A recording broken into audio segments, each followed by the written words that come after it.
अथ श्रीसरस्वती अष्टकम्।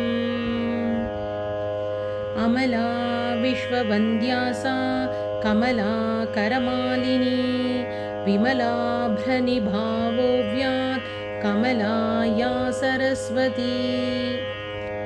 वार्णसंस्थाङ्गरूपाया स्वर्णरत्नविभूषिता, निर्णया भारती श्वेतवर्णावोऽव्यात् सरस्वती। वरदाभयरुद्राक्ष वरपुस्तकधारिणी, सरसा सा सरोजस्था सारावोऽव्यात् सरस्वती। सुन्दरी सुमुखी पद्ममन्दिरा मधुरा च सा, कुन्दभासा सदा वोऽव्यात् वन्दिता या सरस्वती।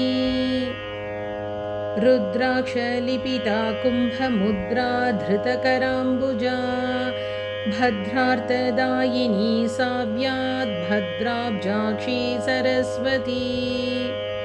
रक्तकौशेयरत्नाढ्या व्यक्तभाषणभूषणा, भक्तहृत्पद्मसंस्था सा शक्ता वोऽव्यात् सरस्वती।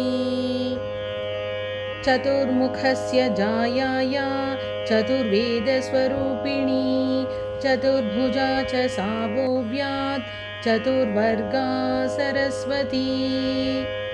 सर्वलोकप्रपूज्याया पर्वचन्द्रनिभानना, सर्वजिह्वाग्रसंस्था सा सदा वोऽव्यात् सरस्वती।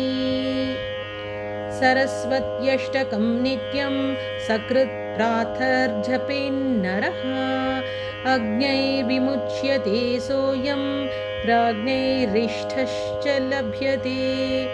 इति श्रीसरस्वत्यष्टकं स्तोत्रं सम्पूर्णम्।